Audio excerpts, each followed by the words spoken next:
നമസ്കാരം. പ്രവാസി മലയാളിയിലേക്ക് സ്വാഗതം.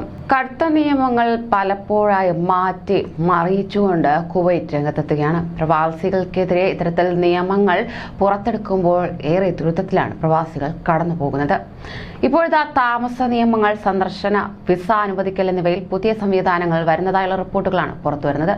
അതായത് താമസ സന്ദർശന ഫീസ് വർദ്ധിപ്പിക്കുമെന്ന സൂചനയുള്ള പുതിയ നിയമം ചർച്ച ചെയ്യാൻ പാർലമെന്ററി ഇന്റീരിയർ ഡിഫൻസ് കമ്മിറ്റി അംഗങ്ങളും ആഭ്യന്തരമന്ത്രി ഷെയ്ഖ് തലാൽ അൽ ഖാലിദ് അസബാഹും ധാരണയായതാണ് റിപ്പോർട്ട്. ഈ മാസം അവസാനത്തിൽ ഇത് സംബന്ധിച്ച യോഗം നടക്കുമെന്ന് വിവിധ മാധ്യമങ്ങൾ റിപ്പോർട്ട് ചെയ്തു. യോഗത്തിൽ പങ്കെടുക്കാൻ തയ്യാറാണെന്ന് ഷെയ്ഖ് തലാൽ എംപിമാരെ അറിയിച്ചിട്ടുണ്ട്. താമസ നിയമത്തിൽ കർശന നിയന്ത്രണങ്ങൾ കൊണ്ടുവരുമെന്നാണ് സൂചന. ഫീസ് 3 ഇരട്ടിയാക്കുമെന്നും റിപ്പോർട്ടുകളുണ്ട്. അതോടൊപ്പം തന്നെ വിസിറ്റ് വിസകൾക്കുള്ള ഭേദഗതികൾ ജനുവരിയിൽ നടപ്പാക്കുന്നതിനൊപ്പം ഫീസ് ഇരട്ടിയാക്കും. പുതിയ റെസിഡൻസി നിയമത്തിൽ സർക്കാരിന്റെ ഭേദഗതികൾ തയ്യാറാണെന്നും ഉടൻ ദേശീയ അസംബ്ലിയിലേക്ക് അയക്കുമെന്നും ആഭ്യന്തര പ്രതിരോധ സമിതി ഇക്കാര്യം ചർച്ച ചെയ്യുമെന്നും റിപ്പോർട്ടിൽ പറയുന്നു. കഴിഞ്ഞ നിയമസഭയിലേക്ക് അയച്ച കരട് നിയമത്തിലെ പോലെ 5 വർഷത്തെ റെസിഡൻസി പെർമിറ്റ് പുതിയ താമസ നിയമത്തിലും ഉൾപ്പെടുന്നുണ്ട്. എന്നാൽ ഈ പെർമിറ്റ് നിക്ഷേപകർക്കോ ബിസിനസ്സുകാർക്കോ കുവൈറ്റ് സ്ത്രീകളുടെ കുട്ടികൾക്കോ ഉള്ളതല്ലെന്ന് ഷെയ്ഖ് തലാൽ എംപിമാരോട് പറഞ്ഞു. വിഷയം എംപിമാർക്ക് സർക്കാരുമായി ചർച്ച ചെയ്യാൻ വിടുന്നതായും അദ്ദേഹം വ്യക്തമാക്കി. ഇതിനിടെ താമസ നിയമലംഘകർക്കെതിരെ കർശന സുരക്ഷാ പരിശോധന തുടരുമെന്ന് മന്ത്രി ഷെയ്ഖ് തലാൽ അറിയിച്ചു. അതേസമയം കുവൈറ്റിൽ വിവിധ വിസകളിൽ എത്തുന്ന പ്രവാസികൾക്ക് റെസിഡൻസ് പെർമിറ്റ് ലഭിക്കുന്നതിന് മുന്നോടിയായി പൂർത്തീകരിക്കേണ്ട മെഡിക്കൽ പരിശോധന സ്വകാര്യ ആശുപത്രികളിലേക്ക് നീക്കാൻ അധികൃതർ ആലോചിക്കുന്നതായി അറബ് ദിനപത്രമായ അൽ റായ് റിപ്പോർട്ട് ചെയ്തു.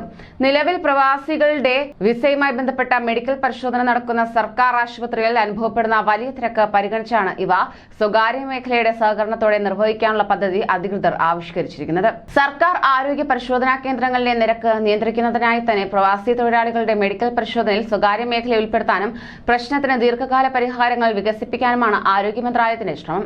ഇതിന്റെ മുന്നോടിയായി സ്വകാര്യ ആരോഗ്യ സ്ഥാപനങ്ങൾ ഒരുക്കേണ്ട സംവിധാനങ്ങൾ, മെഡിക്കൽ പരിശോധനയ്ക്ക് പ്രവാസി തൊഴിലാളികളിൽ നിന്ന് ഈടാക്കുന്ന ഫീസ്, പരിശോധനാ ഫലത്തെ സർക്കാർ സംവിധാനവുമായി ലിങ്ക് ചെയ്യേണ്ട രീതി തുടങ്ങിയ കാര്യങ്ങളെക്കുറിച്ച് മന്ത്രാലയം പഠനം നടത്തിവരികയാണെന്നും മുതിർന്ന സർക്കാർ വൃത്തങ്ങളെ ഉദ്ധരിച്ച് പത്രം റിപ്പോർട്ട് ചെയ്തു. ഇക്കാര്യത്തിൽ സഹകരിക്കാവുന്ന സ്വകാര്യ മെഡിക്കൽ സ്ഥാപനങ്ങൾക്ക് ആവശ്യമായ സൗകര്യങ്ങൾ എന്തൊക്കെയായിരിക്കണമെന്നും ഏതൊക്കെ സ്പെഷ്യലൈസ്ഡ് ചികിത്സകൾ ഉണ്ടായിരിക്കണമെന്നും ഉൾപ്പെടെയുള്ള കാര്യങ്ങളെക്കുറിച്ചും പഠനം നടന്നുവരികയാണ്. ഇതുപ്രകാരം ആരോഗ്യ മന്ത്രാലയം അംഗീകാരം നൽകുന്ന സ്വകാര്യ ആശുപത്രികൾ മാത്രമേ പ്രവാസി ജീവനക്കാരുടെ വിസ നടപടികളുടെ ഭാഗമായുള്ള മെഡിക്കൽ പരിശോധനകൾ അനുവദിക്കുകയുള്ളൂ. സർക്കാർ ആരോഗ്യ സൗകര്യങ്ങളുടെ ഭാരം ലഘൂകരിക്കുക എന്നതിനോടൊപ്പം തന്നെ മെഡിക്കൽ പരിശോധനയ്ക്കായുള്ള പ്രവാസി ജീവനക്കാരുടെ അപ്പോയിന്റ്മെന്റിന് വേണ്ടിയുള്ള കാത്തിരിപ്പ് കാലയളവിന്റെ ദൈർഘ്യം കുറയ്ക്കാനും ഈ നടപടി ലക്ഷ്യമിടുന്നുണ്ടെന്ന് ആരോഗ്യ മന്ത്രാലയം ചൂണ്ടിക്കാട്ടി.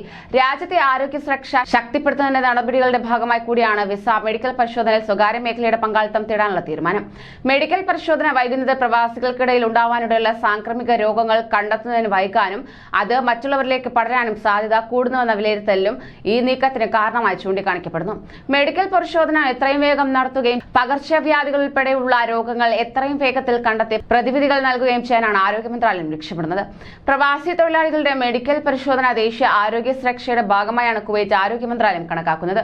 കൊറോണ ഭീഷണി ശക്തമായിരുന്ന കാലത്ത് സർക്കാർ സ്വകാര്യ മേഖലകൾ പരസ്പരം സഹകരിച്ച് പ്രവർത്തിച്ചതിന്റെ പിൻബലത്തിൽ പ്രവാസികളുടെ വിസ മെഡിക്കൽ പരിശോധനാ കാര്യത്തിലുള്ള സഹകരണം കൂടുതൽ എളുപ്പമാകുമെന്ന വിലയിരുത്തലിലാണ് അധികൃതർ. പരിശോധനാ ഫലങ്ങളുടെ കൃത്യതയും സേവനത്തിന്റെ ഗുണനിലവാരവും കർശന നിയന്ത്രണങ്ങളിലൂടെ ഉറപ്പാക്കാനുള്ള നടപടിക്രമങ്ങൾക്കും രൂപം നൽകി വരികയാണെന്നും മന്ത്രാലയം അറിയിക്കുകയുണ്ടായി. കൂടുതൽ പ്രവാസി വാർത്തകൾക്കായി ഈ ചാനൽ സബ്സ്ക്രൈബ് ചെയ്യൂ.